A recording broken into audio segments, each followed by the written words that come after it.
Chapter 23 from George Ivanovich Gurdjieff's Beelzebub's Tales to His Grandson. The fourth personal sojourn of Beelzebub on the planet Earth. Beelzebub continued thus. I descended for the fourth time to that planet Earth at the request of my essence friend, Gurnjieff Harhark. First of all, I must tell you that when I had become friendly with this Gurnjieff Harhark, I would always, during our exchanges of subjective opinion, share with him my impressions about the strange psyche of the three-centered beings of that planet of yours. The result of these conversations was that he too became so interested in your favorites that he even very seriously asked me to keep him informed, if only in a general way, about my observations of them. And thereafter I sent him, just as I did to your uncle Tuilan, copies of all my notes on the particularities of their psyche. And how Gurnjieff Harhark came to be the cause of this descent of mine occurred in the following way. As I have just told you, after my third descent to your planet, I occasionally, for a rest, ascended to the planet Saturn to see my friend. During these visits, I became convinced of his great learning, and one day the idea came to me to invite him to descend to the planet Mars on our ship Occasion, so that there, on the spot, he might give me the benefit of his knowledge concerning the details of setting up my observatory, which was just then being completed. Here let me emphasize that if this observatory later became famous, and was in fact the best of all the installations of its kind in the whole universe, I am indebted chiefly to the learning of this essence friend of mine. Well then, when I mentioned this to Gurnjieff Harhark, without thinking long, he agreed, and at once we began considering how to carry out our intention. The problem was that the route from the planet Saturn to the planet Mars passed through cosmic spheres that did not correspond to the presence of Gurnjieff Harhark, a being who had as yet only the possibilities for an ordinary planetary existence. The result of our deliberations was that on the following day his chief assistant began, under his direction, to arrange a special compartment in our ship Occasion, and to equip it with every sort of apparatus for elaborating the substances that make up the atmosphere of the planet Saturn, to which the existence of Gurnjieff Harhark was adapted by nature. One crew later, when all these preparations had been completed, we set out on our journey in the direction of the planet Mars, where we arrived safely at my house. And there, on Mars, which has almost the same atmosphere as the planet Saturn, my essence friend very soon became acclimatized and began to exist almost as though on his own planet. It was during his stay on Mars that he devised the Tescuanu, or telescope, thanks to which my observatory became so famous throughout the whole universe. The Tescuanu he constructed is indeed a marvel of being, reason, for as I told you, it increases the visibility of remote cosmic concentrations 7,285 times, both during certain processes taking place in cosmic substances in the atmospheres surrounding almost all cosmic concentrations, and during certain processes which the cosmic ether-neutrino undergoes in interspatial spheres. With this Tescuanu, I was sometimes able to observe from my house on Mars almost everything taking place on those parts of the surface of other planets of that solar system, which during the process of the general system movement were at that moment within the field of vision of my observatory. Well, my dear boy, one day while Gurnjieff was staying with me as my guest, and we were observing together the existence of those favorites of yours, we happened to notice a fact which became the subject of a very serious exchange of opinions between us about the three-centered beings of your peculiar planet. The result of this exchange was that I undertook to descend to the surface of that planet and to bring back to the planet Saturn a number of the beings your favorites call apes, in order to carry out certain experiments with them and elucidate the fact that had astonished us. At this point in his narrative, Beelzebub was brought a litu chanbros, that is, a sort of metal plate on which is recorded the text of an etherogram received from somewhere or other, the addressee having only to hold the plate to his organ of auditory perception to hear everything communicated in it. Having listened to the contents of the Litu Chanbros, Beelzebub turned to his grandson and said, "You see, my boy, what coincidences occur in our great universe. This etherogram refers to your favorites in connection with the ape beings I just mentioned. It was sent to me from Mars and informs me, among other things, that the three-centered beings of the planet Earth are once more troubled by the ape question. I must first tell you that, on account of their abnormal being existence, there was long ago crystallized, and there is periodically intensified in the presence of those peculiar three-brained beings arising and existing on the planet Earth, a strange factor, producing from time to time a crescendo impulse, under the action of which they wish to find out at any cost whether they have descended from these apes or the apes have descended from them. Judging from the etherogram, this time the question is agitating chiefly the biped beings who breed on the continent called America. Although this question always troubles them somewhat, every once in a while it becomes, for a long time as they express it, the burning question of the day. I remember very well that this agitation of mind over the origin of the apes occurred among them for the first time when their center of culture, as they also like to express it, was the country of Tikliamish. The starting point of this agitation of mind was the wiseacring of a certain learned being of new formation named Menet Kel. This Menet Kel became a learned being because, in the first place, his childless aunt was an excellent matchmaker, and mixed a great deal with power-possessing beings, and because, in the second place, at the age when he was on the threshold of being a responsible being, he was given as a birthday present a book entitled Manual of Bon Ton and Love Letter Writing. As he was financially secure and therefore quite free, thanks to an inheritance from his uncle, a former pawnbroker, he compiled out of boredom a massive and erudite work about the origin of these apes, in which he cooked up an elaborate theory supported by all kinds of logical proof, but of course such logical proof as can be conceived and crystallized only in the reason of those freaks who have taken your fancy. This Menet Kel then proved by his theory that their fellow countrymen, the apes, were descended from none other than people who had, as they say, gone wild. The other terrestrial beings of that period, as had already become proper to them, believed implicitly this auntie's darling, without any essence criticism whatsoever, and from that time on this question, agitating the strange reason of your favorites, became the subject of disputes and fantasies,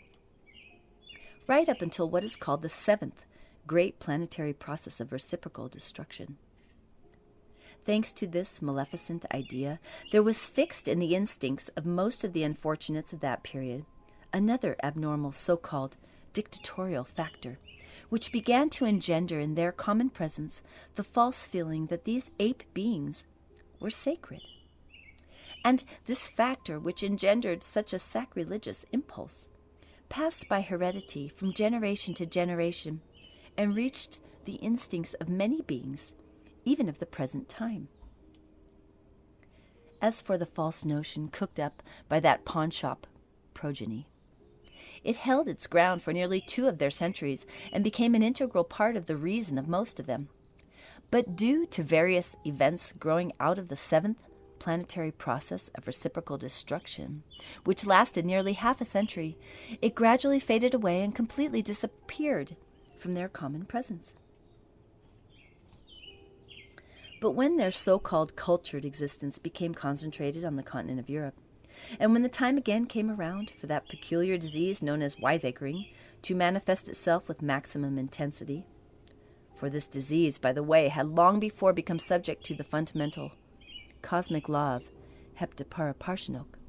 according to which its intensity had to fluctuate with a certain periodicity. Then, to the grief of 3-brained beings of the whole universe, that ape question, or who is descended from whom, once more arose, and having become crystallized again, became part of the abnormal reason of your favorites. In this instance also, the ape question arose from the stimulus given by a learned being, of course again a great one, but of an altogether new formation, by the name of Darwin. This great scientist, basing his theory on that same logic of theirs, set about proving exactly the opposite of what Menetkel had said. That is, he proved that it was they themselves who were descended from these Mr. Apes. As for the objective reality of either of the theories of these great terrestrial learned beings, I am reminded of one of the wise sayings of our esteemed Mullah Nasser ad-Din. Luck smiled on them both, for they both managed to find the authentic godmother of the incomparable Scheherazade on an old dunghill. In any case, bear in mind that for many centuries this question, among others, just as ephemeral, has provided material for the kind of thinking your favorites consider the highest manifestation of reason. In my opinion, your favorites could get a correct answer to this question that always agitates them of how the apes arose, if only they really knew how to apply another of the maxims of our great Mullah Nasser ad-Din, who often used to say, "The cause of every misunderstanding must be sought in woman." If they had made use of this wise maxim to resolve their enigmatic question, perhaps they would have finally discovered the origin of these fellow countrymen of theirs. As the subject of the genealogy of these apes is indeed exceedingly complicated and unusual, I shall inform your reason about it from every possible aspect. The fact is that neither are your favorites descended from apes, nor are apes descended from them, but the cause of the arising of these apes is in this case, as in every other misunderstanding they're women. First of all, I must tell you that none of those terrestrial ape beings now arising there in various exterior forms ever existed before the second Transapoleonian perturbation. It was only after this disaster that the genealogy of their species began.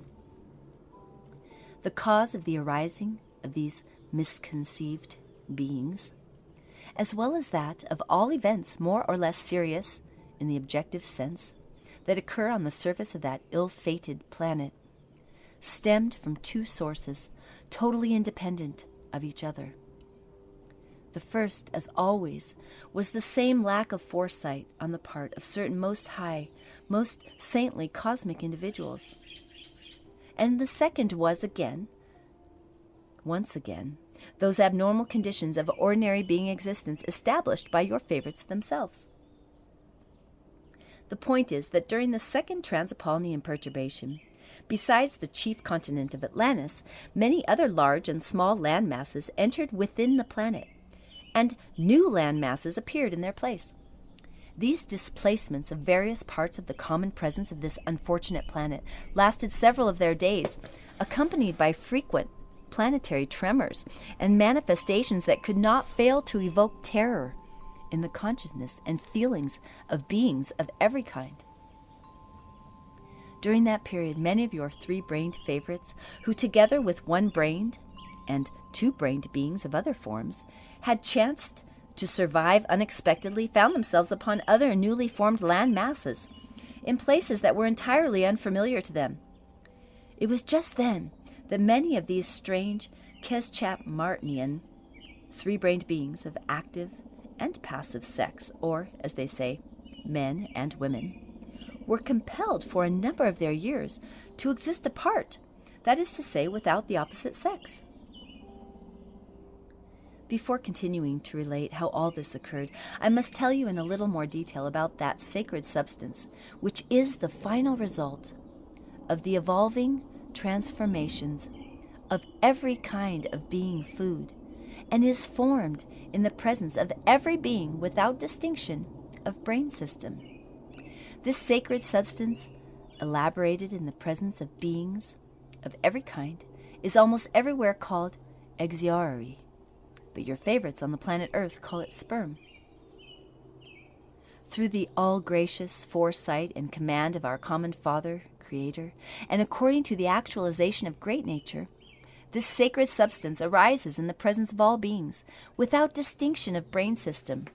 or exterior coating. in order that by its means they may consciously or automatically fulfill that part of their being duty, which consists in the continuation of their species. But in the presence of three-brained beings, it also arises in order that they may consciously transform it for coating their higher being bodies for their own being. Before the second Trans-Apollonian perturbation there, which the contemporary three-brained beings refer to as the loss of the continent of Atlantis, in the period when various consequences of the properties of the organ Kunda buffer had already begun to be crystallized in their presence, a being impulse was gradually formed in them, which later became predominant. This impulse is now called pleasure, and in order to satisfy it, they were already beginning to exist in a manner unbecoming to three-centered beings. That is to say, most of them gradually began to remove this sacred being substance from themselves for the satisfaction of this impulse alone. Well, my boy,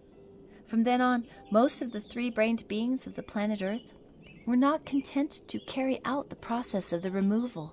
of this substance, which is continuously elaborated in them, only at those periods normally established by great nature, for beings in accordance with their organization, for the purpose of the continuation of their species. Owing to this, and also to the fact that most of them had ceased to utilize this substance consciously for coating their higher being bodies, it came about that when they did not remove it from themselves in ways that by then had become mechanical, they naturally experienced a sensation called cirque linimana, a state they describe as feeling out of sorts, and which is invariably accompanied by what is called mechanical suffering. Remind me at some opportune moment about those periods fixed by nature for the normal process of the utilization of the exuori by beings of different brain systems for the continuation of their species, and I shall explain this to you in detail. Well then, they, like ourselves, are only Gurdjieff Martinian beings, and when this sacred substance, continuously and inevitably formed in them, is utilized normally for the continuation of their species by means of the sacred process El Muarno, its removal from their presences must be accomplished exclusively with the opposite sex. But these three-brained beings, who by chance had escaped disaster, were no longer in the habit of utilizing this substance for coating their higher being bodies, and as they were already existing in a manner unbecoming to three-brained beings, when they were obliged to exist for several of their years without beings of the opposite sex, they turned to various anti-natural means for the removal from themselves of this sacred substance, exuori. The beings of the male sex had recourse to the anti-natural means called muurdurten and androperasti, or as the contemporary beings would say, onanism and pederasty. And these anti-natural means fully satisfied them. But for the three-brained beings of the passive sex, or as they call them, women, these anti-natural means were not sufficiently satisfying. And so the poor women orphans of that time, already more cunning and inventive than the men, began to seek out beings of other forms and accustom them to be their partners. Well then, it was after these partnerships that there began to appear in our great universe those species of beings which, as our dear Mullah Nasir ad-Din would say, are neither fish nor fowl. As regards the possibility of this abnormal blending of two different kinds of exuori for the conception and formation of a new planetary body, of a being, it is necessary to give you the following explanation.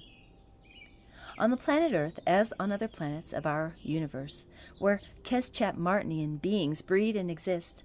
that is, three-brained beings, in whom the formation of the sacred exuori for the creation of a new being must take place exclusively in the presences of two beings of distinct, independent sexes. The fundamental difference between the sacred exuori formed in the presences of beings of opposite sexes, that is, in men and women consists in this, that in the Gurdjieff formed in the presences of beings of the male sex, the localized, wholly affirming, or positive force of the sacred Triya Mazikamno participates, while in the Gurdjieff formed in beings of the female sex, there participates the localized, wholly denying, or negative force of the same sacred law. Thanks to the all-gracious foresight and command of our Father of everything existing in the universe, and in accordance with the actualizing power of Great Mother Nature, in certain surrounding conditions, and with the participation of the third separately localized holy force of the sacred Triya Mazikamno, namely with the holy reconciling force, the blending of the Gurdjieff, formed in two separate beings of distinct, independent sexes during the process of the sacred El Muarno taking place between them, brings about the arising of a new being. In the case I was speaking of, the abnormal blending of two heterogeneous kinds of Gurdjieff was possible only by virtue of a certain cosmic law known as the affinity of the numbers of the totality of vibrations, which began to act owing to the second Transapoleon perturbation on this ill-fated planet, and which then still continued to act on its common presence. Concerning this cosmic law, it is important to tell you that it arose and began to exist in the universe after the fundamental sacred law of Triya Mazikamno had been modified by our Creator in order to render the Herapus harmless, and after its holy parts, until then entirely independent, had become dependent upon forces from outside. But, my boy, you will understand this cosmic law in all its aspects only when I shall explain in detail, as I have promised you, all the fundamental laws of world creation and world existence. Meanwhile, you should know that on normally existing planets anywhere in our great universe, the Gurdjieff, formed in the presence of a three-brained being, having organs of perceptions and transformation for localizing the wholly affirming force of the sacred Triya Mazikamno, in other words, the Gurdjieff, formulated in a three-brained Keschat-Martinian being of the male sex, can never be blended, owing to that same law, with the Gurdjieff, formed in the presence of a two-brained Keschat-Martinian being of the opposite sex. On the other hand, when a special combination of cosmic forces occurs, and this same law of the affinity of the numbers of the totality of vibrations begins to act, the Gurdjieff, formed in a three-brained Keschat-Martinian being of the female sex, can sometimes, in certain surrounding conditions, blend quite well with the Gurdjieff, formed in two-brained Keschat-Martinian beings of the male sex, but only as the active factor in the actualizing process of the fundamental sacred Triya Mazikamno. In short, during those terrible years on that planet of yours, a phenomenon very rare in the universe appeared. That is, a blending of the Gurdjieff of two Keschat-Martinian beings of different brain systems and of opposite sexes, and the result was the arising of the ancestors of these terrestrial misconceived beings, now called apes, who give your favorites no peace, and from time to time so agitate their strange reason. But when this terrible period was over, a relatively normal process of ordinary existence was reestablished on your planet, and your favorites of different sexes again began to find each other and exist together. And thereafter, those ape beings actualized the continuation of their species among themselves. And this continuation of their species was possible because the conception for the arising of the first of these abnormal beings had taken place according to the same external conditions that in general determine the presences of future Keschat-Martinian beings of active or passive sex.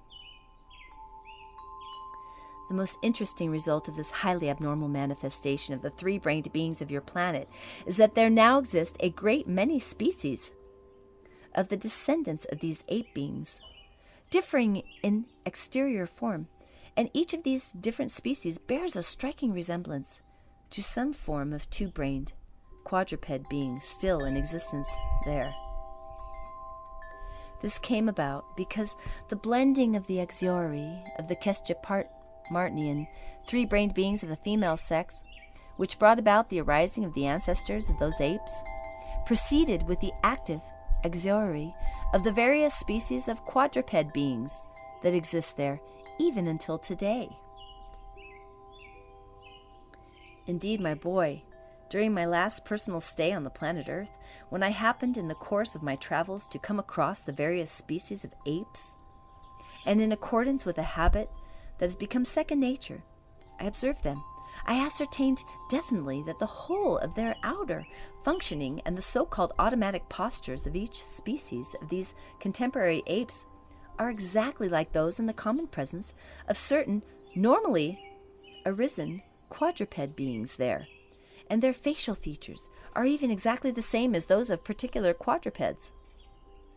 As for the psychic features of all the different species of these apes, they are absolutely identical, even down to minute details,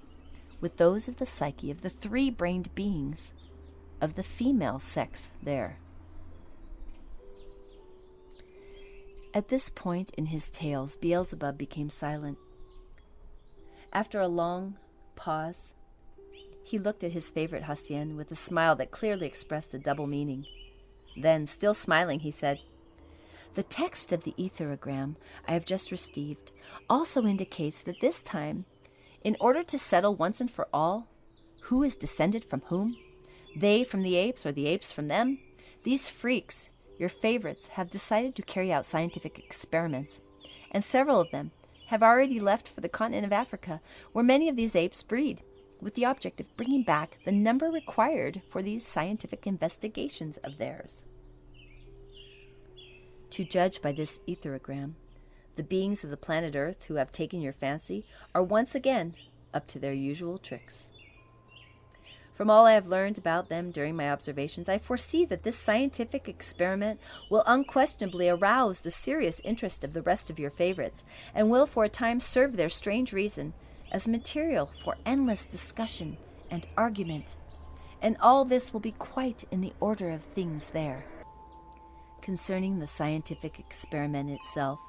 which they propose to carry out with the apes brought from Africa, I can say in advance with certainty that at any rate, the first part of it will succeed with flying colors. And it will succeed because the apes themselves, issuing from what is called a titillarian result, are by nature very fond of occupying themselves with titillation, and before the day is out will no doubt play their part and enthusiastically assist your favorites in this scientific experiment. As for the beings who propose to carry out this experiment, and as for any benefit to be derived from it by the other three-brained beings there, you can get a good idea of the whole thing if you remember the profoundly wise saying of our Honorable Mullah Nasser ad-Din. Happy is the father whose son is busy, even with murder and robbery, for then he will have no time to teach him titillation. It seems, my boy, that I have not yet told you why and by whom, ever since I left the solar system Ors, I have been kept informed by etherogram of the most important events taking place on its various planets, and also, of course, on your planet Earth. You remember that my first descent in person to the surface of that planet of yours was made on account of one of the young beings of our tribe, who afterward did not wish to stay there any longer, but returned with us to the planet Mars, where he later became an excellent governor of the beings of our tribe, dwelling on that planet, and eventually of all the beings of our tribe, who for one reason or another still dwell on certain planets of the system Ors. Well then, my boy, when I left that solar system, I made him a gift of my famous observatory, with everything in it, and in gratitude for this he promised to report to me once a year according to the time calculation of the planet Mars,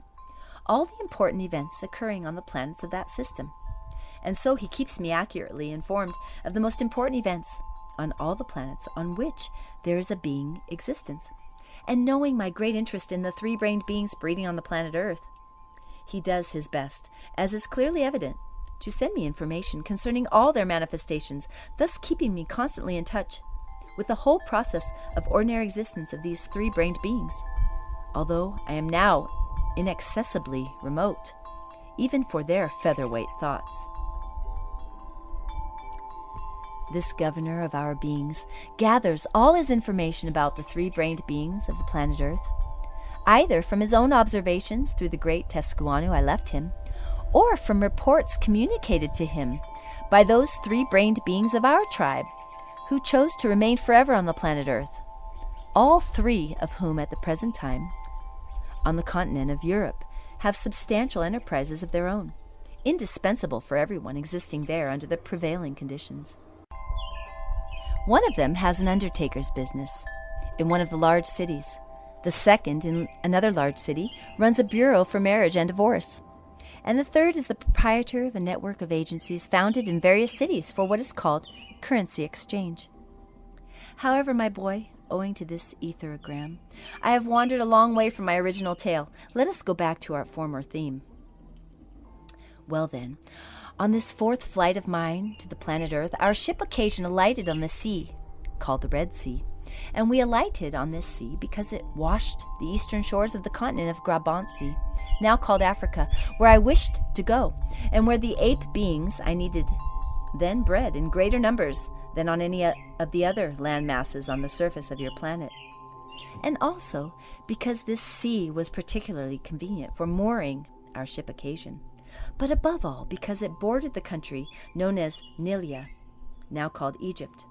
where at that period those beings of our tribe existed who wished to remain on that planet, and upon whose help I was relying to collect the apes. Having alighted on the Red Sea, we left our ship occasion and reached the shore by Hippo Drenakak, and afterward on camels we came to the city where our beings existed, then the capital of the future Egypt. This capital city was called Thebes. On the very day of my arrival in the city of Thebes, one of the beings of our tribe there told me, among other things,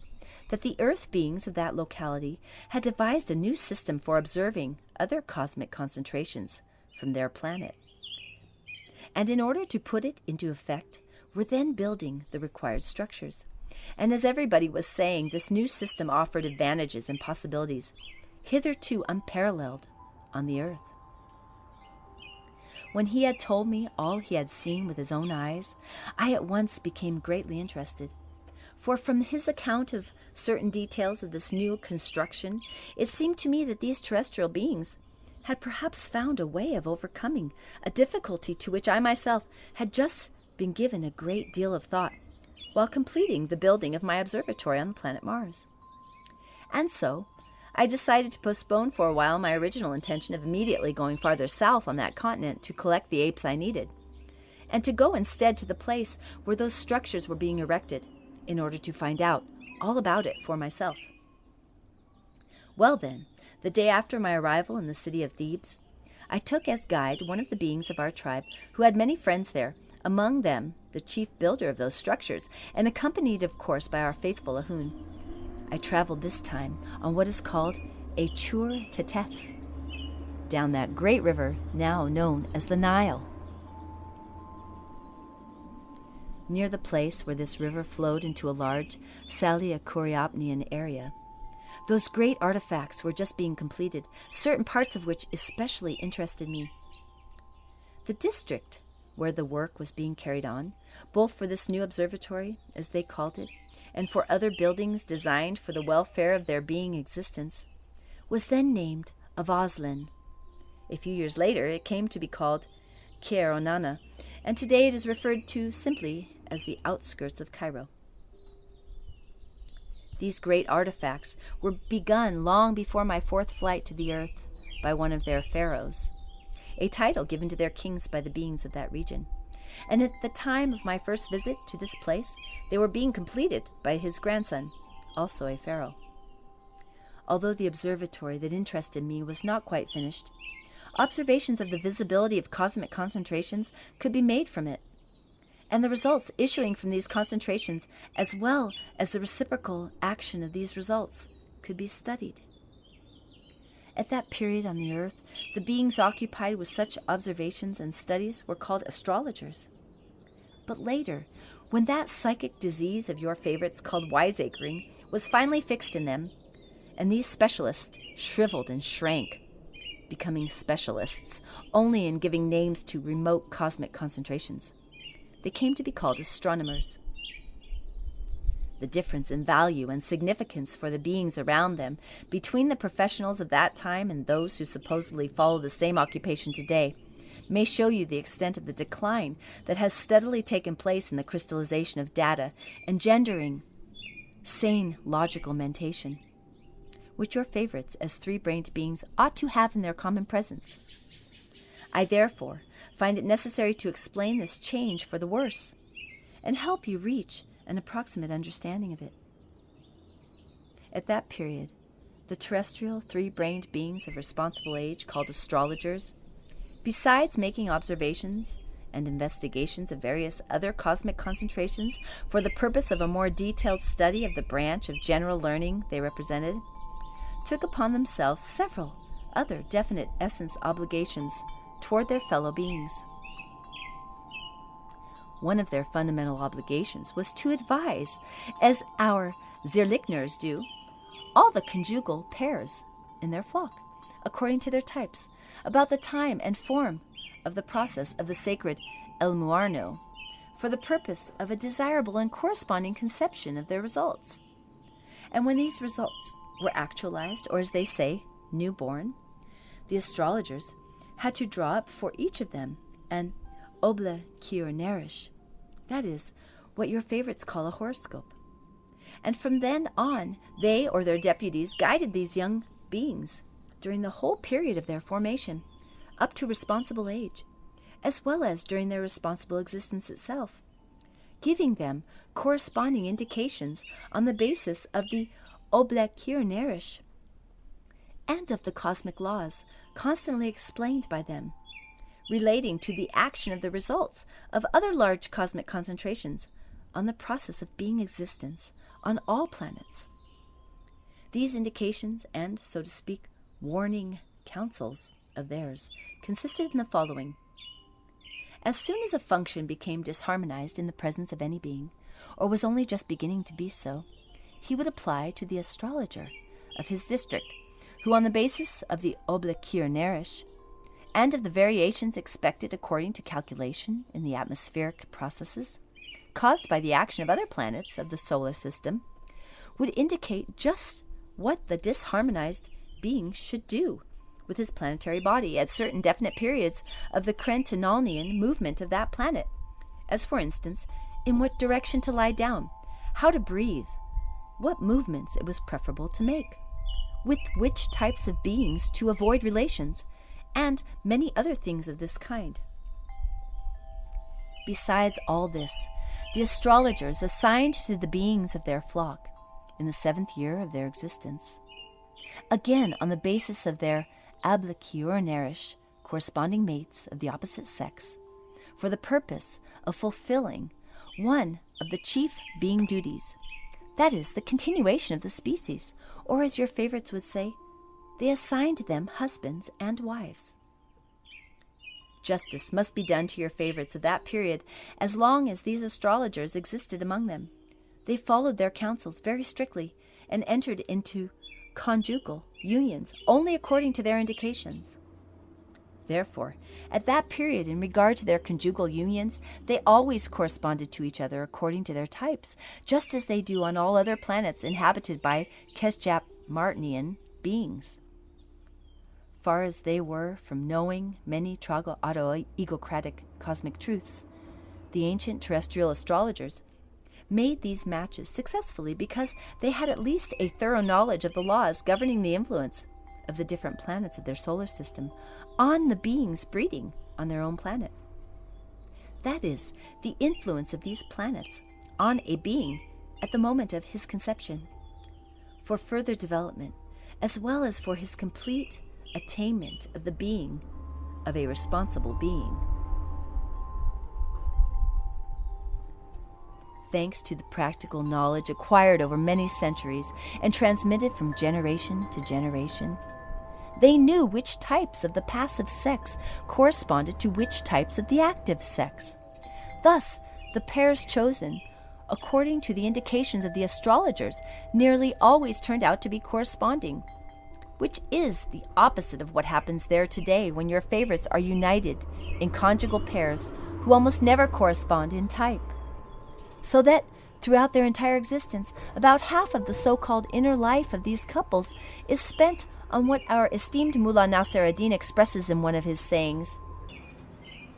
what a good husband he is, and what a good wife she is, whose whole inner world is not taken up with the constant nagging of the other half. In any case, my boy, if these astrologers had continued to exist and practice there, they surely would have acquired such experience that the existence of the beings of this unfortunate planet would gradually have come to bear some resemblance, at least in their family relations, to that of similar beings on other planets of our great universe. But this beneficial practice, established in the process of their existence, your favorites have thrown as they have all their good attainments, without even having had time to make real use of it, to the glutinous swine of our venerable Mullah Nasser ad-Din. As usually happens there, these astrologers began gradually to shrink, and finally, as it is said, they vanished. After the function of the astrologers had been abolished, other professionals in the same field appeared in their place, but this time from among the learned beings of new formation, who also began to observe and study, as it were, the results issuing from the various large cosmic concentrations and their influence on the existence of the beings of their planet. But as the ordinary beings around them soon noticed that their observations and studies consisted merely in inventing names for various remote suns and planets, meaning nothing to them, among the milliards in the universe, and in supposedly measuring, by a method known to these professionals alone, the distances between the cosmic points seen from their planet through these playthings of theirs, which they call also telescopes. They gave them, as I have already told you, the name of astronomers. Now that we have mentioned these contemporary ultra-fantasists, so highly esteemed by your favorites, it will do no harm to enlighten your reason as to their real significance. First of all, my boy, you should know about the existence of a something that is actualized for these terrestrial types, as it is in general for every cosmic unit, and that serves for beings with objective reason as an initiating factor for comprehending the sense and meaning of any cosmic result. This something, which serves as an initiating factor in evaluating the significance of these contemporary terrestrial beings, is a wiseacring map, named by them, of course, unconsciously, an inventory of the heavenly spaces. There is no need to draw any other logical conclusion about this initiating factor, actualized specially for them. The very name of this map of theirs is enough to show that its designations can only be relative. With the means at their disposal,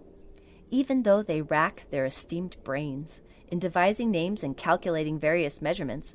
your favorites can see only those suns and planets that, fortunately for them, do not change too rapidly the course of their falling in relation to their own planet, thus making it possible for them over long periods of time, long, of course, as compared with the brevity of their own existence, to observe, and, as they pompously put it, mark down their positions. In any case, my boy, whatever may result from the activities of these contemporary representatives of science, please don't hold it against them. If they bring no good at all to your favorites, at least they do them no great harm. After all, they have to be occupied with something. It is not for nothing that they wear spectacles made in Germany and special smocks sewn in England. Let them be occupied with this. God bless them. Otherwise, like most of the other freaks there who are concerned, as they say, with higher matters, they will, out of boredom, busy themselves with the struggle of 5 against 1, and everyone knows that beings who are occupied with this exercise always radiate vibrations very harmful for those around them. Well enough. Let us leave these contemporary titillators in peace and return once more to our interrupted theme. I think, my boy, that before I continue to speak about the observatory and other structures erected for the welfare of the being existence of your favorites, you should know that the conscious power of the three-brained beings manifested in the creation of those great artifacts that I saw with my own eyes, unparalleled before and after that period, was also a result of the attainments of ordinary three-brained beings, members of the learned society of Alcladons, which was formed on the continent of Atlantis before the second great terrestrial catastrophe.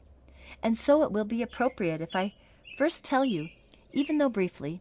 the history of the arising of that truly great learned society. It is absolutely necessary to inform you of this history, because in the course of my further explanations about those three-brained beings of the planet Earth who have taken your fancy, I shall probably have to refer more than once to that society of learned beings. And I must tell you about the history of its arising and existence so that you may realize that if something is attained by the three-brained beings on your planet, thanks to their being part dog duty, that is to say, their conscious labor and intentional suffering, not only are these attainments utilized by them for the welfare of their own being, but also, as with us, a certain part of these attainments is transmitted by heredity and becomes the property of their direct descendants. You can perceive this law conformable result in the fact that, although abnormal conditions of ordinary being existence had begun to be established even before the disappearance of the continent of Atlantis, and although after the second great catastrophe they worsened to such an extent that the ableness to manifest the possibilities proper to the presence of three-brained beings was soon totally crushed in them, nevertheless, at least part of their scientific attainments passed by inheritance, even though mechanically, to their remote posterity. I must first tell you that I learned about the history of this society through what are called teleognaras, also found in the atmosphere of your planet Earth. As you probably do not yet know exactly what a teleognara is, try to transubstantiate in the corresponding parts of your common presence the information concerning this cosmic actualization. A teleognara is a materialized idea or thought, which, after its arising, exists almost eternally in the atmosphere of the planet where it appeared. Teleognaras can be formed from being contemplation of a quality such as only those three-brained beings have, and can actualize who have coded in their presences their higher being bodies, and have brought the perfecting of the reason of these higher being parts up to the degree of the sacred martfotai. And the sequence of being ideas materialized in this way concerning a given event is called a Korkaptilnian thought tape. The Korkaptilnian thought tapes concerning the arising of the learned society of Akladons, were, as I have found out much later, intentionally fixed by a certain eternal individual, a Suchilon, now a saint, who became coated in the common presence of a three-brained being named Tetetos, who arose on the continent of Atlantis and existed there 4 centuries before the second great Transapolnian perturbation. These Korkaptilnian thought tapes are never destroyed as long as the given planet remains in the same tempo of movement as at the moment of their arising, and they are subject to none of those transformations whatever the cosmic cause, to which all other cosmic substances and crystallizations are periodically subject. And however long a time may have passed, every three-brained being who has acquired in his presence the ableness to enter into the being state called Sur Pat Kalknian contemplation, can perceive these Korkaptilnian thought tapes and become aware of their contents. And so, my boy, I myself learned the details of the arising of the society of Akaldans, partly from the texts of these Telia Ginaras, and partly from numerous data I gathered much later when I made my usual detailed investigations concerning a highly important fact that interested me. From these two sources of information, it became evident to me that this learned society of Akaldans, which arose on the continent of Atlantis and was composed of three-brained beings of the earth, was founded 735 years before the second Transapoleon perturbation. It was founded on the initiative of a being there named Belkultasi, who was able to bring the perfecting of his highest being part to the being of a sacred eternal individual. And this highest part of his now dwells on the holy planet Purgatory. In the course of my investigation of all the inner and outer being impulses and manifestations that led this Belkultasi to form that truly great society of ordinary three-brained beings, envied in its day throughout the whole universe as worthy of imitation, it appeared that one day, while this future sacred individual was engaged in contemplation, according to the practice of every normal being, and by association, his thoughts were concentrated on himself, that is, on the meaning and aim of his existence, he suddenly sensed and cognized that the functioning of the whole of him had been proceeding, until then, not as it should have proceeded, according to sane logic. This unexpected realization shocked him so profoundly that thereafter he devoted the whole of himself exclusively to becoming able at any cost to unravel this and understand it.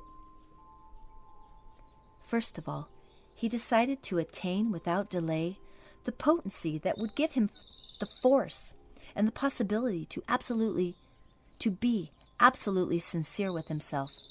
That is, to be able to overcome those impulses which had become habitual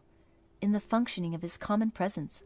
from the many heterogeneous associations arising in him from all sorts of accidental shocks, coming from outside and also engendered within, namely the impulses called self-love, pride, vanity, and so on. And when, after incredible what are called organic and psychic efforts, he had attained this, he began without mercy, for these being impulses that had become inherent in his presence, to think and recall just which being impulses had arisen in him, on just what occasions in the course of his past existence, and how he had, consciously or unconsciously, reacted to them. Analyzing himself in this manner, he began to recall exactly which impulses had provoked this or that reaction in his independently spiritualized parts, that is, in his body, in his feelings, and in his thoughts, and the state of his essence when he reacted to something more or less attentively, and how and when,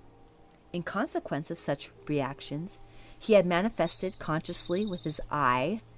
or had acted automatically under the direction of his instinct alone. And it was then that this bearer of the future sacred individual, Belkultasi, having in this way recalled all his former perceptions, experiencings, and manifestations,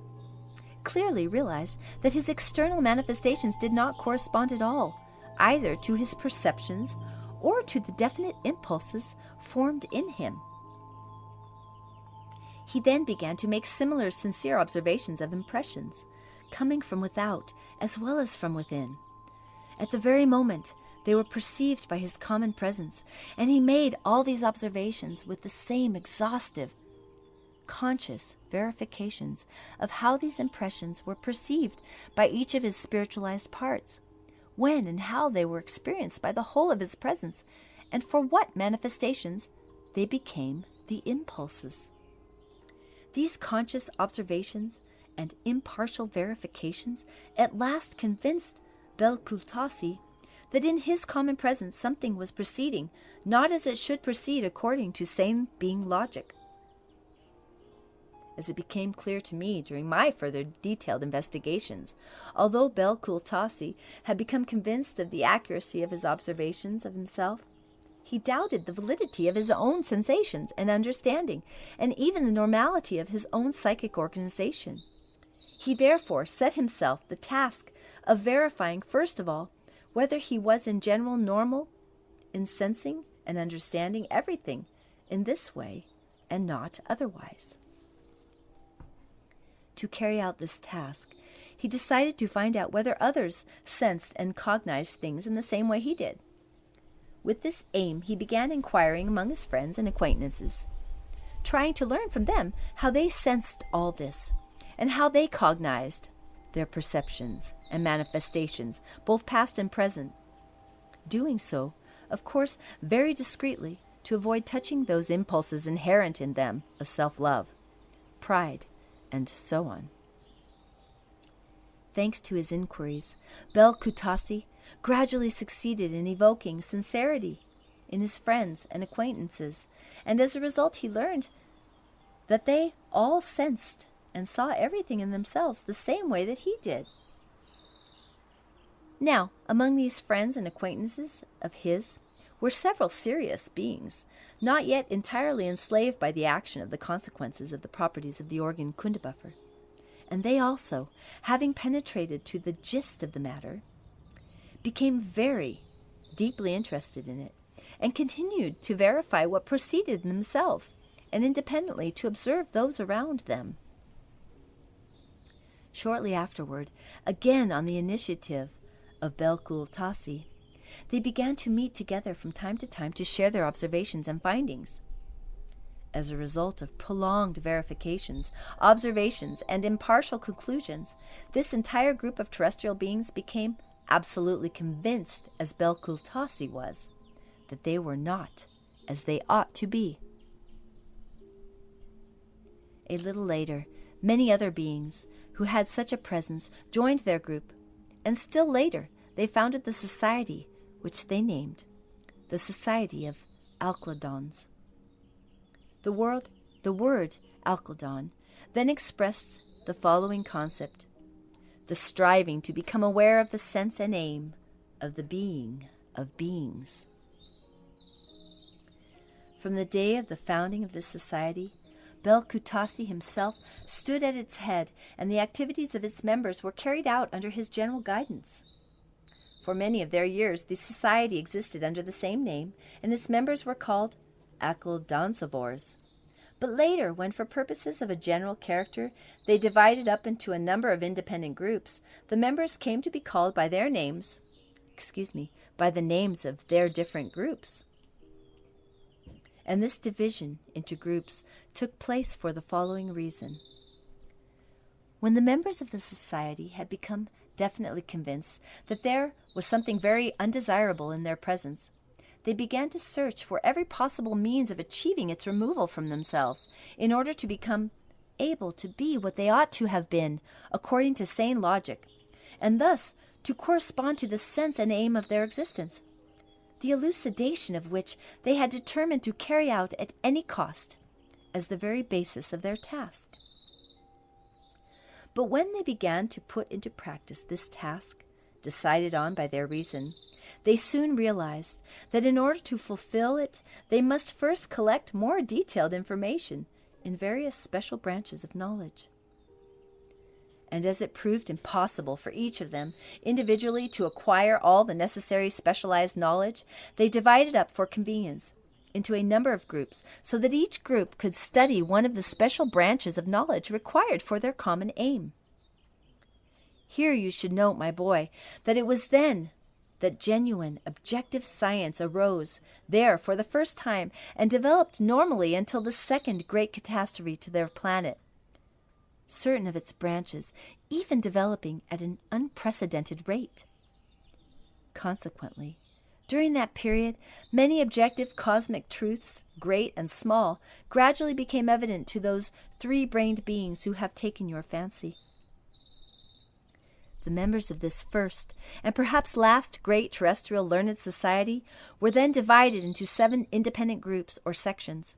and each of these sections received a specific designation.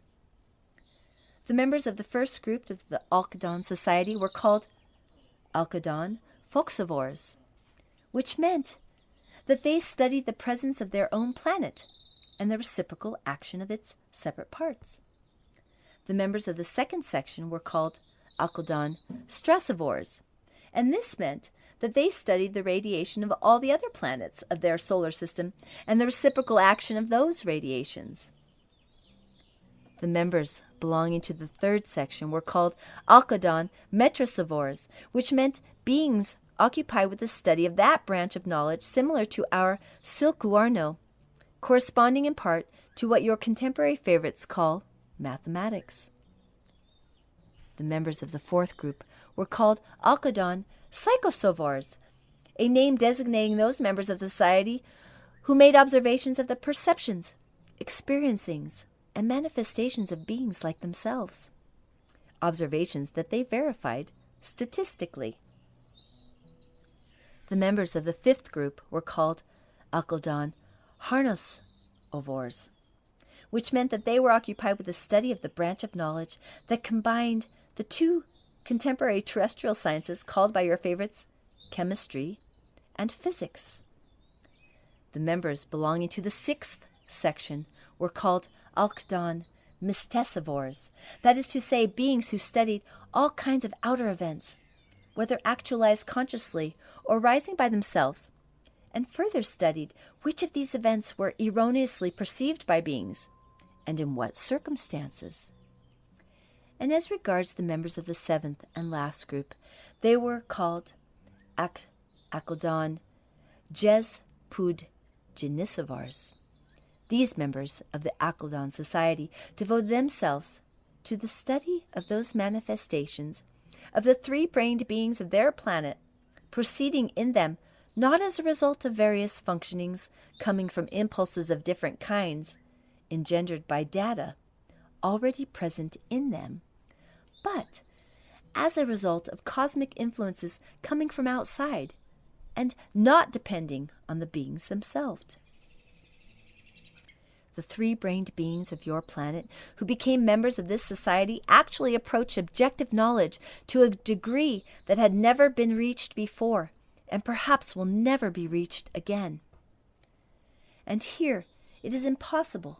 not to express regret that, to the great misfortune of the terrestrial three-brained beings of all later epochs, just at the moment when, after incredible being efforts by the members of that great society, the required tempo of work had finally been established, both with regard to the conscious discernment of themselves and the unconscious preparation for the welfare of their descendants, just at the height of all their efforts, as I said,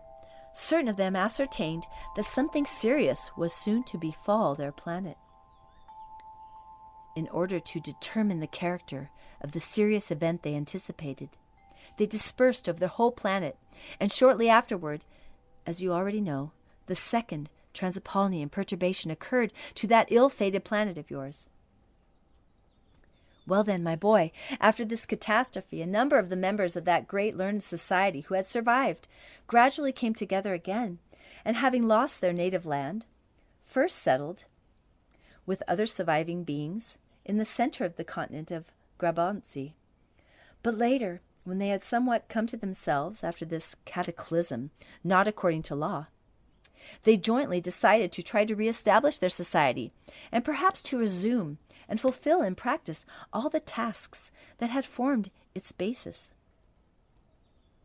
Unfortunately, on that part of the surface of the continent of Grabancy, the abnormal conditions of being existence, already established before the catastrophe, had by this time begun to boil furiously, and so these surviving members of the Alcadon Society looked for another place on that continent for their permanent existence, more suitable for carrying on their work, which demanded complete seclusion. They found a suitable place in the valley of the large river flowing northward on that continent, and they all migrated there with their families in order to continue in seclusion to fulfill the tasks undertaken by their society. The entire region through which this great river flowed, they first named Sakru Nakari.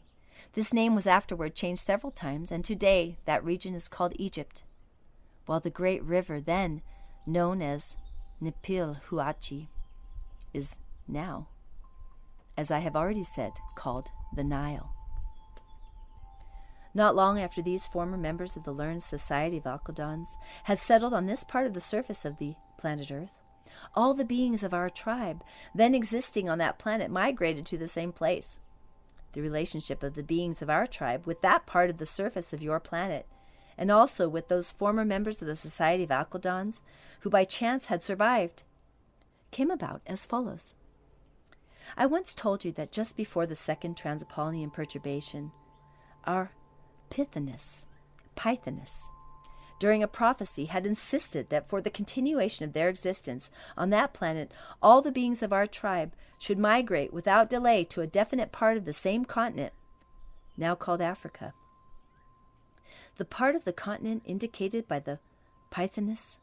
lay near the source of the river, Nipilhuachi, and the beings of our tribe existed there during the whole of the second Transapollonian perturbation, and also later, when things became relatively normal and most of the surviving terrestrial beings had almost forgotten the catastrophe and had again formed, just as if nothing had happened to them, one of their famous centers of culture in the very heart of the future Africa.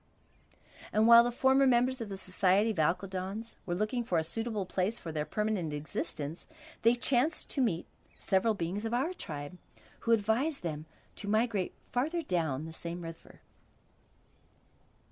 Our friendly relations with many of the former members of the Society of Alkadons had begun on the continent of Lanus and went back almost to the founding of that society. Do you remember I told you that when I descended to that planet for the first time, the beings of our tribe were assembled in the city of Samlios in order, with my participation,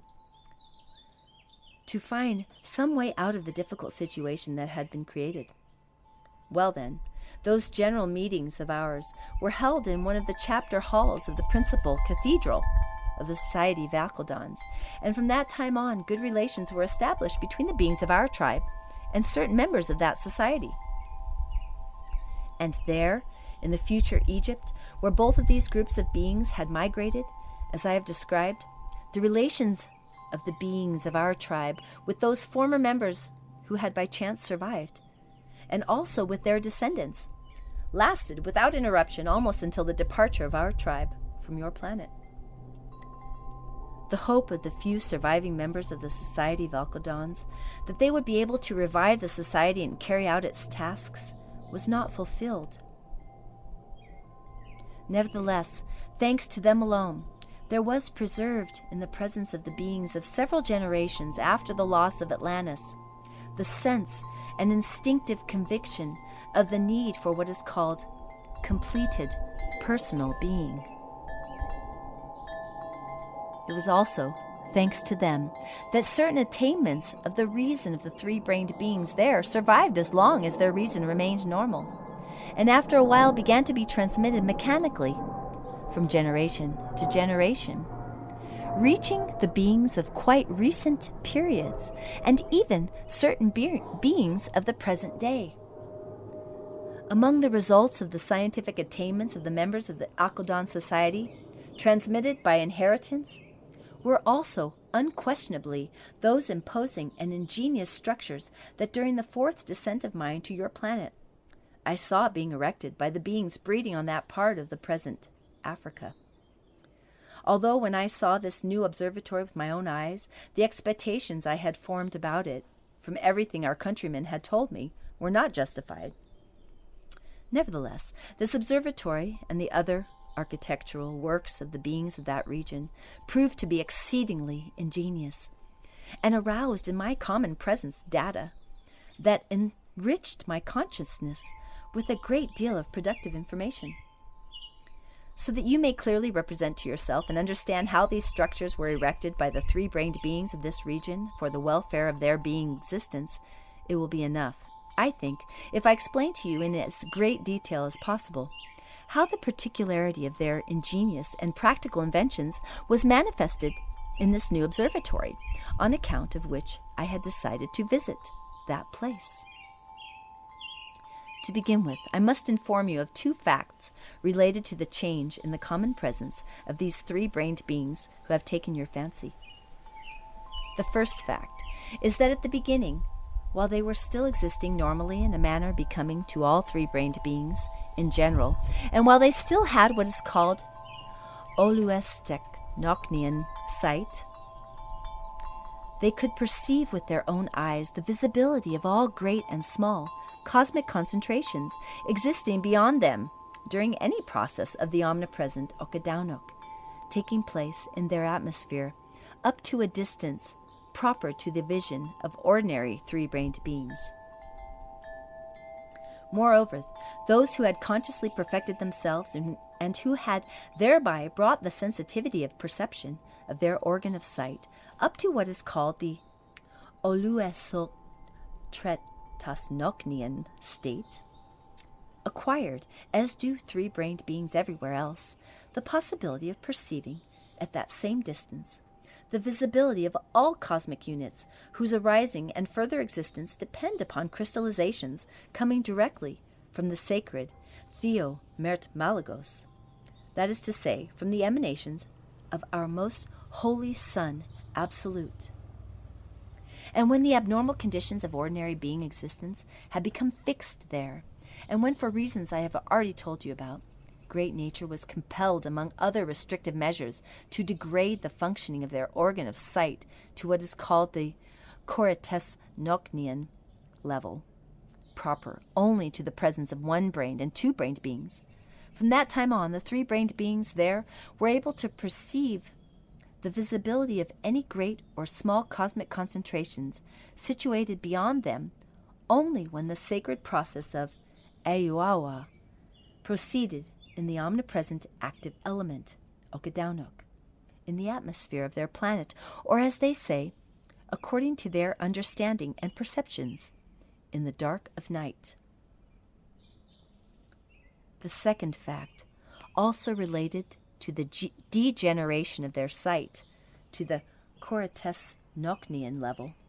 is based on a law common to all beings, namely that the results of any manifestation of the omnipresent Okadaunok are perceived only when the organ of sight is in immediate contact with the vibrations formed in beings which actualize the functioning of that being organ, enabling it,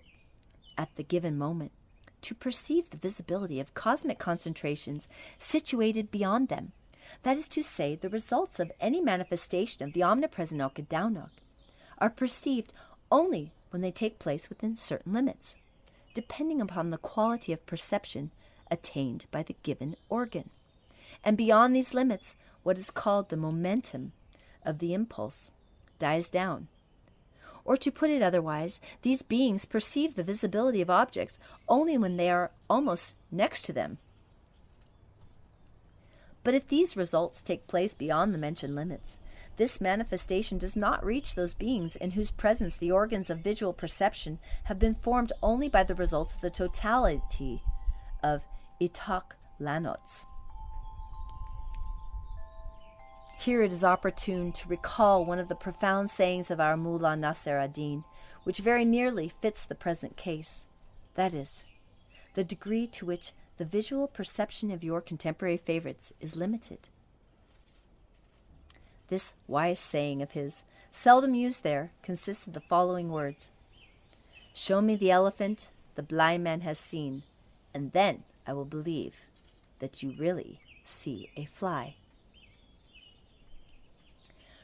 Well, my boy, thanks to the artificial devices for the observation of other cosmic concentrations which I had seen,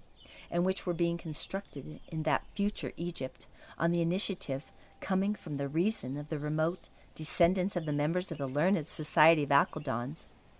any one of these unfortunate favorites of yours, in spite of the Corites Noknian sight, that had long before become inherent in them, acquired the power to perceive freely at any time, as they say, of the day or night, the visibility of all those remote cosmic concentrations which, during the process of the general harmonious movement, fell within the sphere of their observation. To compensate for the limitation of their organ of visual perception, they invented the following. Instead of placing their tescuanu, or telescope, on the surface of the planet, as was the custom in those days and still is, they placed it very deep within the planet, according to an idea which, by the way, had also come down to them from their remote ancestors, and carried out their observations of cosmic concentrations found beyond the atmosphere of the earth through specially hollowed out shafts. The observatory I then saw had 5 of these shafts, each of them opened toward the horizon from a different point in the space occupied by the observatory, but they all converged at a small underground hollow, something like a cave. From there, the specialists of that time, called astrologers, made their observations for the purpose of studying, as I have already told you, the visible presences and the results of the reciprocal action of cosmic concentrations belonging to their own solar system, as well as to other systems of our great universe. They made their observations through any one of the 5 shafts, which looked out in different directions toward the horizon, according to the given position of their planet, in the process of the common cosmic harmonious movement in relation to the cosmic concentration being observed. I repeat, my boy, that although the chief particularity of the observatory erected by the 3-brained beings of the future Egypt was not new to me, since this principle had also been applied in my observatory on Mars, the only difference being that my 7 long tubes were placed not within the planet but on its surface. Nevertheless, all their innovations were so interesting that, for any eventuality, I even made a detailed sketch of everything I saw during my stay there, and later made use of some of it in my own observatory. As for the other large structures there, I shall perhaps tell you more about them later. Meanwhile, I shall only say that all these separate, still unfinished structures were laid out not far from the observatory itself, and as I learned upon examining them under the guidance of the chief builder, a friend of one of our tribe, they were intended partly for the observation of other suns and planets of our great universe, and partly for determining and intentionally directing the currents of this surrounding atmosphere so as to obtain the climate desired. All these structures occupied a fairly large area in that locality and were enclosed within a special lattice fence made of the plant known there as zalnakatar. It is very interesting to note here that at the main entrance to that vast enclosure, they had erected a rather large stone figure, large, of course, in comparison with the size of their presences, called the Sphinx, which strongly reminded me of the statue I had seen on my first descent in person to your planet, in the city of Samlios, just opposite the enormous building belonging to the Learned Society of Alcadons, which was then known as the principal cathedral of this society. The statue I saw in the city of Samlios, and which greatly interested me, was the emblem of the society and was called Conscience. It represented an allegorical being, each part of whose planetary body represented one part of the planetary body of some definite form of being existing on the earth, which, according to the notions crystallized in the 3-brained beings there, expressed to perfection one or another being function. The mass of the planetary body of this allegorical being was represented by the trunk of a terrestrial being of definite form, called bull. This bull trunk rested on the 4 legs of another being, another form of being existing there, called lion, and to the part of the trunk called the back were attached 2 large wings, similar in appearance to those of a powerful bird being breeding there, called eagle. And at the place where the head should have been, there were fixed to the bull's trunk, by means of a piece of amber, 2 breasts representing the breasts of a virgin. When I became interested in this strange allegorical figure on the continent of Atlantis and inquired about its meaning, one of the learned members of the Great Society of Men Beings gave me the following explanation. This allegorical figure is the emblem of the Society of Alcadons and serves as a stimulus for all its members constantly to recall and awaken in themselves the impulses corresponding to those it represents. And he went on to say, each part of this allegorical figure arouses in every member of our society, in the 3 independently associating parts of his common presence, that is, in the body, in the thoughts, and in the feelings, a shock calling forth corresponding associations for the separate realizations which, in their totality alone, make it possible for us to rid ourselves little by little of the maleficent factors present in every one of us, both those factors transmitted by heredity and those we have ourselves acquired, which gradually engender within us undesirable impulses, as a consequence of which we are not what we might be. This emblem of ours constantly reminds us and indicates to us that it is possible to attain freedom from those factors only if we unremittingly compel our common presences to think, feel, and act under all circumstances in accordance with what is expressed in this allegorical figure. And all of us who are members of the Society of Alcadons understand our emblem in the following way. The trunk of this allegorical being, represented by that of a bull, means that the factors crystallized in us, both inherited and personally acquired, which engender in our presences those maleficent impulses, can be regenerated only by indefatigable labors, those labors for which, among all the beings of our planet, the bull is particularly fitted. That this trunk rests on the legs of a lion means that these labors must be performed with the awareness and feeling of courage and of faith in one's might. That property possessed in the highest degree among all the beings of the earth, by the being to whom these legs belong, the mighty lion. The wings of the strongest and highest soaring of birds, the eagle, attached to the bull's trunk, constantly remind the members of our society that during these labors, and while experiencing this inner psychic property of self-respect, one must meditate unceasingly on questions not concerned with the manifestations directly required for ordinary being existence. As regards the strange image of the head of our allegorical being in the form of the breasts of a virgin, this means that love should predominate always and in everything during the inner and outer functionings evoked by one's consciousness.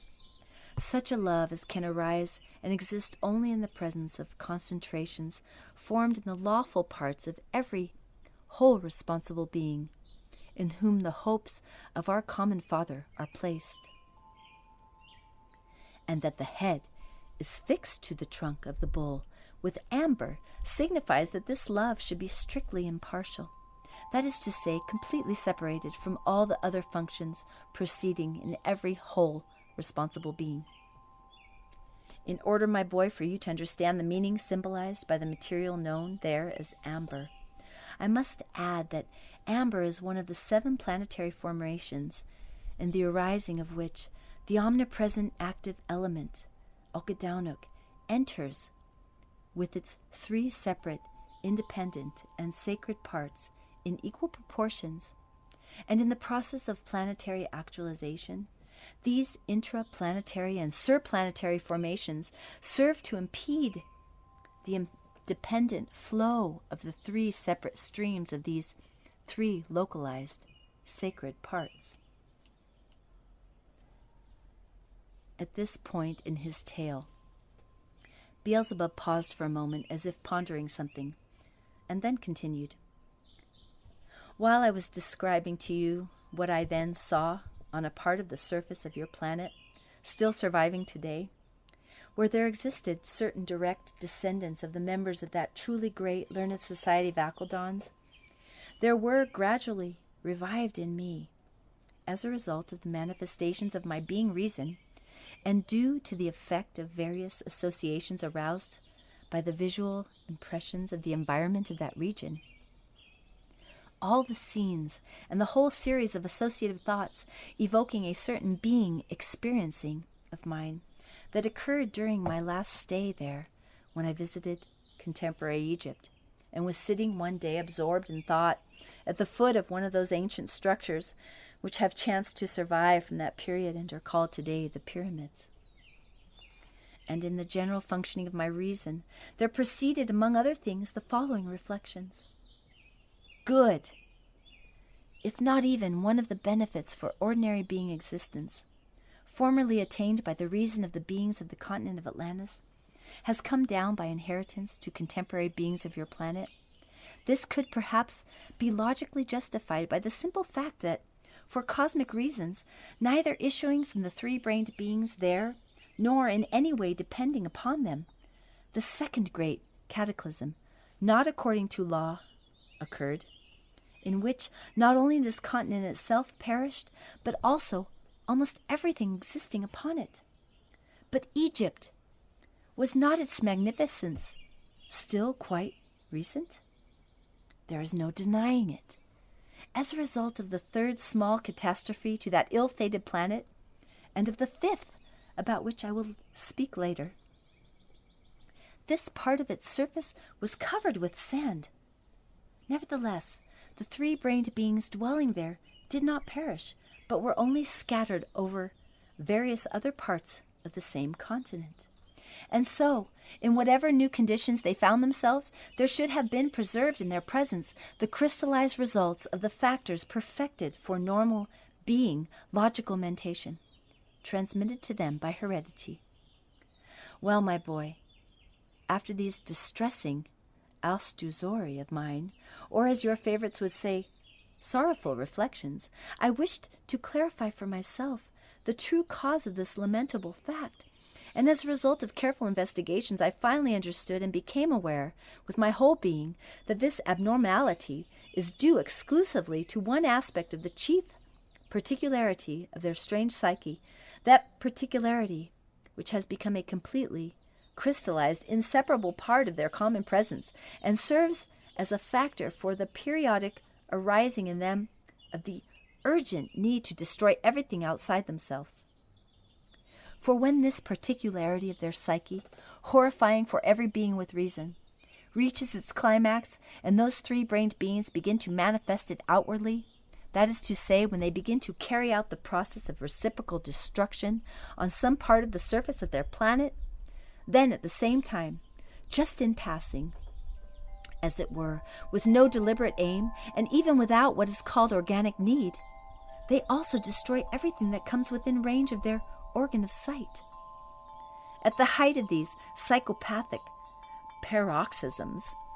the beings between whom this terrible process takes place destroy not only each other's intentionally produced objects, but also works of the beings of former ages that have chanced to survive and reach them intact. And so it was, my boy, that at the period of my fourth sojourn on the surface of your planet, and after my arrival in the country known as Egypt, I stayed there several days among the remote descendants of the members of the learned society of Akaldons, and became acquainted with certain results of their being part dog duty that had survived for the welfare of their descendants. Then, accompanied by 2 members of our tribe, I went to the southern countries of this continent, where, with the help of the local 3-brained beings, I captured the desired number of ape beings. Having accomplished this, I signaled telepathically to our ship Occasion, which descended to us, it must be said, on the first very dark night. And when we had loaded the 8 beings into the special compartment of the ship that had been arranged for Gurnjieff Harhark under his own direction, we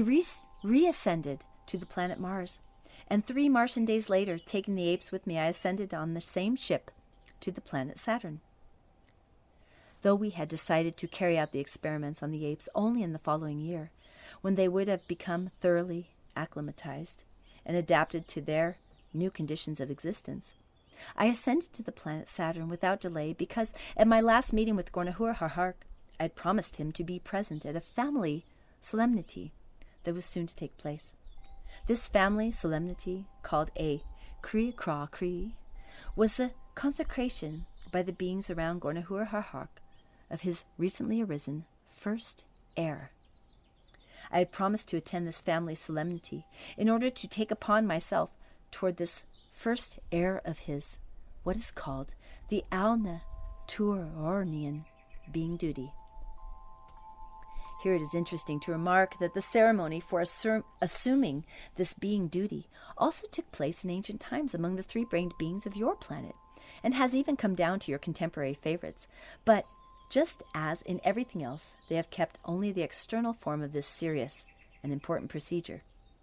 The beings who, as it were, take this obligation upon themselves are called by your contemporary favorites godfathers and godmothers.